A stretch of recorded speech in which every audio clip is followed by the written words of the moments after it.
Hello, my name's Sue Swaffield. I'm a member of the editorial board of the journal Professional Development in Education. That journal is and has been for a number of years collaborating with universities, particularly University of Cambridge, University of Florida and Dublin City University, to live up to our tagline of being more than a journal by organising international symposia on a number of themes related to leadership for professional learning. And we at the moment are carrying out some few short interviews with a number of authors whose articles have recently been published in PDiE. And the focus of these conversations is leadership within technology-enhanced professional learning spaces. So it gives me great pleasure to welcome Sam Fancera, Assistant Professor and Educational Leadership Program Director at William Paterson University in New Jersey, USA. Welcome, Sam. Thank you, Sue, and it's a pleasure to be here. Great. This is actually the first time we've really met, although of course we've corresponded. And our current roles are very similar, but I think also that, like me, you haven't always been in academia? I have not. I'm currently finishing my 4th academic year here at William Paterson University. Prior to joining the faculty here, I was in New Jersey's public schools for 16 years. With the prior 9 years to joining the faculty here, I served as a school principal. So it's been a nice transition, and I feel those experiences in the public schools have given me a lot to think about in terms of my research agenda. Yeah, absolutely. And the article that we're talking about, your article entitled School Leadership for Professional Development, the Role of Social Media and Networks, absolutely links both your professional background and your current academic research, I'm sure. So that was published in a special issue of the journal, a special issue on professional leadership for professional learning.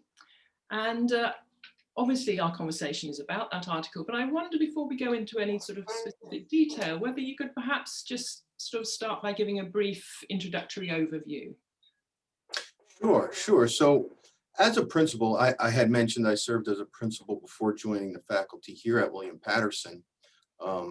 As a practitioner, I was heavily involved with using social media for professional development and learning, not only for myself, but also for the teachers in our school. And our preference was Twitter at the time, and this is going back about 10 or 12 years we began doing this. So when I joined the faculty here and began to pursue my research agenda in a little more depth, I thought it was worthwhile to examine what other school leaders are using, and if they are using social media for PD and learning. And it turns out that they are using it quite a bit. Different school leaders prefer different platforms, different social media platforms. But by and large, the research evidence indicates that most school leaders do prefer Twitter for PD and learning. So that's really what I examined in this article that was published in the special edition of PDiE. And overwhelming, that sample of school leaders in that study preferred Twitter. And they saw the two major benefits of using Twitter for PD and learning were that it allowed them to overcome two of the barriers that we often talk about as being most prevalent to limiting PD and learning, and that is time and cost. So Twitter as a platform to deliver PD and learning for school leaders seems to enable them to eliminate the financial constraints that school leaders often face, as well as the time constraints that teachers often face when they need to engage in the required PD and learning. So that really is the major finding in that study. Fascinating, thank you. And I'm now going to be asking you little bit, well, quite a bit more about that, I hope. But perhaps we should make clear that it was a pretty small sample, which enables you to get to the richness, but we have to be careful about generalizations, don't we? Yes, absolutely. It was a small sample, 6 school leaders who used Twitter for professional development and learning. So there are limitations with that sample, without question. But that really served as a baseline study for me to continue moving forward on my research agenda and getting into some other studies involving school leaders' use of Twitter for PD and learning. Great, great.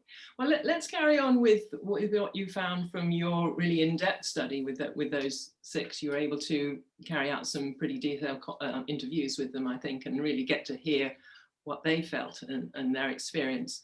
So maybe you could share a little bit more about how the technologies, and in this case it was Twitter, actually really enabled or sort of encouraged the professional development, the kind of critical reflection, the thoughtful communication, and maybe even the network building, which are, if you like, the sort of the richness of professional learning beyond going on a course. Right, and that's an excellent question, Sue. As we mentioned, it was a small sample of just 6 school leaders, and all of them seemed to be using Twitter in different ways for PD and learning. Many of them used it to direct their teaching staff to particular topics. So for example, if some principals thought a teacher or several teachers in their school needed, let's say, a more content driven PD and learning, they would direct them to certain topics on Twitter that would allow them to address that need. Other principals in that sample utilized Twitter to deliver their own directed PD by hosting Twitter chats. So they would have scheduled PD sessions on the Twitter platform to discuss certain topics that were most beneficial to their teachers in that particular school, and even during particular years. So their use did vary. Even though it was a small sample, there was varied use. But a common theme among the 6 was that they did perceive Twitter as an underutilized resource. So even though they were using it, I would say they were using it more than some other principals, as suggested by the research in this area. However, they even perceive themselves as underutilizing it. So this study that was published in PDiE, I think, really lends itself to school leaders thinking about or who are using Twitter for PD and learning to generate some new ideas on how their use might expand to help their teachers really focus on areas of strength and improvement.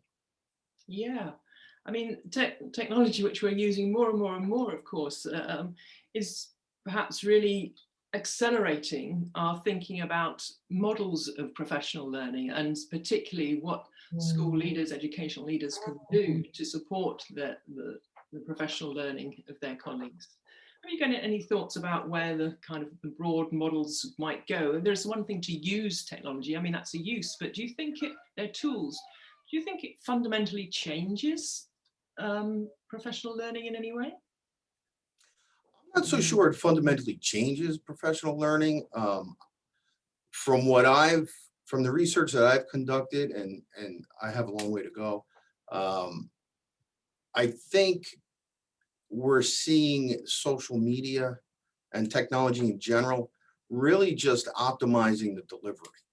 I don't think the so-called, if we were to call them topics of professional learning, or a specific focus, I don't think that is really changing all that much. But I do think the availability for school leaders to use the different technologies to deliver the professional development and learning could be the game changer. Mhm. And I think actually also, Sam, you did mention, or I interpreted, I picked up from your paper about the independent use, the sort of the people, the teachers exercising their own agency in terms of, you know, what they're interested in, and and that being encouraged by a few of the principals who were actually saying, oh, that's great, can you share that now with others as well? Yes, yes. So that was another theme that emerged from that small sample was once the principals did encourage their teachers to use Twitter for PD and learning, many of them found that teachers in their schools were then going above and beyond what they were suggesting and doing more on their own. And this led to further development of the individual teacher professional learning networks, which we're probably all familiar with at this point. Those networks began to expand, and principals seemed to leverage that knowledge and growth within their own schools. So as you mentioned, Sue, they would encourage their teachers who were learning things on Twitter or other social media platforms to then share with the other teachers in their schools. Mm-hmm. Sam, just thinking back about I'm wondering what you feel you've learned about the leadership of professional learning. You know, are there any sort of standouts? We've mentioned quite a few things there about the things that the principals were doing. Is there anything else that strikes you that we haven't yet covered? So I think something else that emerged from that study was the idea of professional development versus professional learning. So the sample of school leaders included in that study, they really differentiated between the two. Here in the US and in New Jersey in particular, we often muddy the waters and use those terms interchangeably. But that sample of school leaders in that study, they were clear to make the distinctions between the two, and how that sample defined the two terms was professional development they perceived as something that is required or mandated by the state or Department of Education or their local boards of education, whereas professional learning was something that either they did on their own as school leaders or their teachers did on their own to improve. So I think that distinction is important from my research perspective moving forward, because it seems that, and some of the evidence is pointing in this direction, that the social media platforms, and particularly Twitter, might lend itself more to those professional learning opportunities as opposed to the professional development.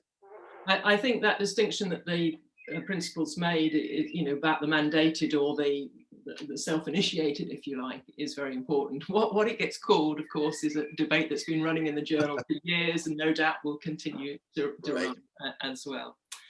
Sam, unfortunately, we're nearly out of time. I wondered whether you just wanted to give, you know, a sentence or two in terms of where your research is going now, and anything else related to this? Or? Oh, sure. Yeah. So recently I had a study published where I developed an instrument to measure school leaders' use of Twitter for PD and learning.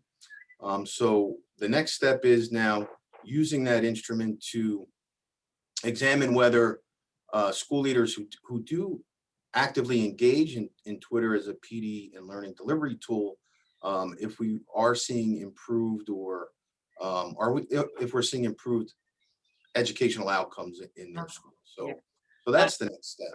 Another old chestnut, and such an important one, isn't it? Trying to make those links. Yes. Sam, thank you so much. It's been delightful to actually talk with you about your article. I look forward to following your work and meeting you on other occasions as well. So thank you so much. And thank you to everybody who's been listening and watching. And of course, your article is available on the Professional Development in Education Journal website. Thank you, Sam. Thank you, Sue. It's been a pleasure.